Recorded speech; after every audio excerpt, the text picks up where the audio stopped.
So the other day, I had the opportunity at work to take a tour of the mill out at Franklin Lumber in Union City, Indiana. And while we did get some good footage out there, the tour was led by Darren out there at Franklin, who did an excellent job explaining all the processes. But that didn't really show up in the video because of the noise of all the machinery going on.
First off, the logs went on the big 8-foot bandsaw to get quartered.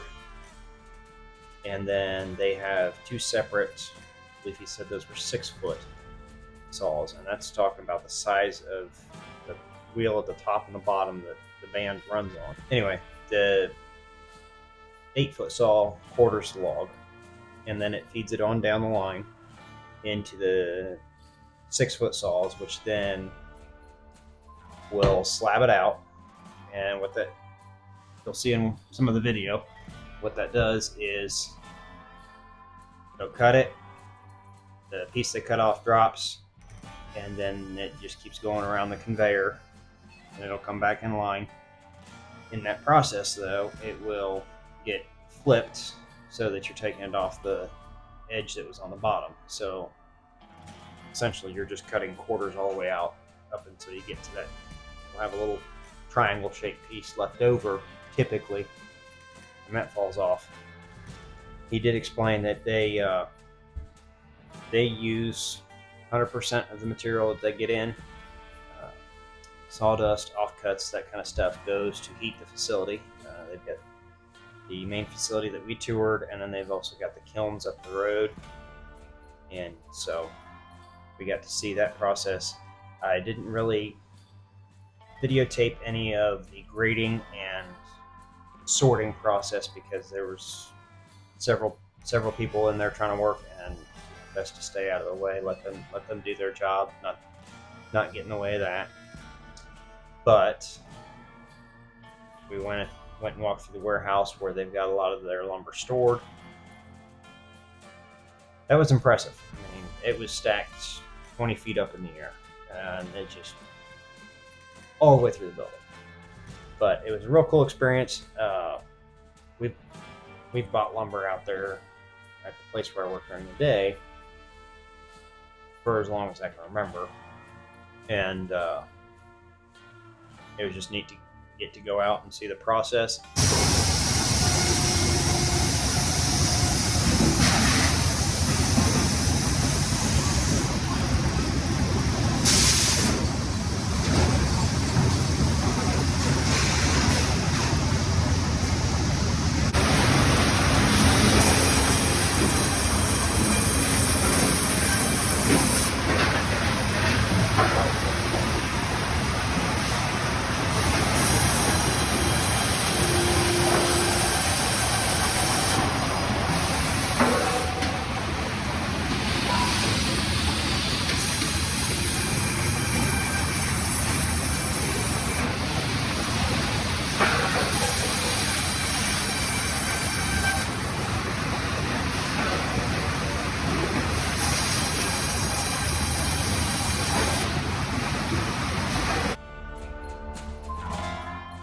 That part of the mill runs full-time, 2 shifts every day, doing the quarter sawn, because that's where, with the setup, it makes the most sense to keep it running on the quarter sawn. It takes too much time and whatnot to change that over. So, as Darren explained it, and you can't really hear in the video, but they typically will saw these logs at around 30% moisture content, and then that'll all get sorted out into your different thicknesses, whether that's 4/4, 5/4, 6/4, 8/4. It'll get graded. There's several different grades, but it'll get sorted based on thickness and the grade, and then stacked up, put on a semi, and driven half a mile up the road to their facility where they dry it. And it typically, 4/4 material is generally around 40 days to get down to this 6-8% moisture content that you want for building doors, furniture, millwork, any of that kind of stuff.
Did get a chance after the tour to shop around their store, look through that. They had a very nice selection of both domestic and exotic hardwoods.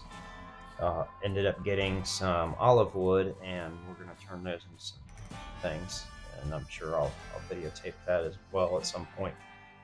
But it was a great experience, really impressive. You can see in the video, I mean, for the amount of dust that place puts out, the facility is very clean, and that really impressed me, because you guys have seen videos of my shop, and I struggle constantly with keeping clean. There's constantly mess, whether it's stuff from the router, from the saws, overspray from the sprayers. It seems like there's constantly a layer of dust of some sort on everything. Darren also mentioned, while we're walking through the warehouse, white oak, which of the 2 oaks that are commercially available, I prefer white oak over red for various reasons. One, it is a more dense lumber. I like the color and the grain a little bit better. There's not much difference grain pattern between red and white in plain sawn, but in quarter sawn, white oak has much bigger flake, and it does do nicely for different things. I've built several things out of quarter sawn. White oak in particular also has another huge buyer, because in the last, I don't know, 4 or 5 years, the cabinetry and millwork aspect of things in the building industry, white oak has increased in demand as far as that goes. So you do see a lot more of that going out, whether that's plain sawn. We do see a lot of combination rift and quarter sawn, which The benefit to quarter sawn, besides it does have a unique look, quarter sawn is going to be the most stable, because what you're doing cutting across the rays like that is you're not going to have the boards cupping like they would in a plain sawn board. You don't get as wider pieces, generally speaking, but it is a much more stable lumber than plain sawn lumber. Plain sawn lumber, anytime you surface it, it gets some movement as tension gets released in the board. Rift sawn gives you a nice straight grain versus quarter sawn gives you that flake. And the straight grain white oak has been trending with cabinetry, built-ins, some millwork, a lot of doors. You do see a lot of that in that. So that has increased in demand in the last few years, but the main buyer for white oak lumber is the bourbon industry.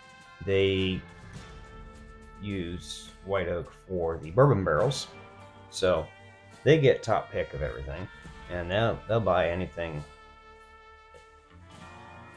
as far as log size goes. They don't care the size of the log. They'll buy small logs, they'll buy big logs, because they're not needing more than 2-3 inch boards for those barrel staves.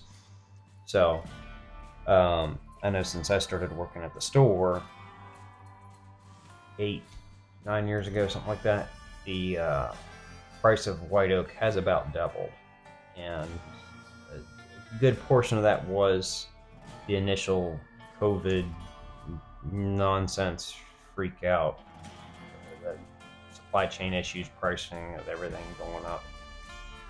But it has stabled out a little bit, and we do see that slowly going down, but it's not going down by much. That was neat to learn that as much of that white oak as we see going out for various things in the building industry, that still is not nearly the amount of volume that the bourbon industry does. And that was you learn something new every day, and that was, for me, that was it. So anyway, thanks for listening to me ramble. If you stick around, you'll see the whole process, and I did shoot a little bit of footage of the warehouse as well, and it is just stacks of lumber. So, but yeah, they are a great operation, family-run business.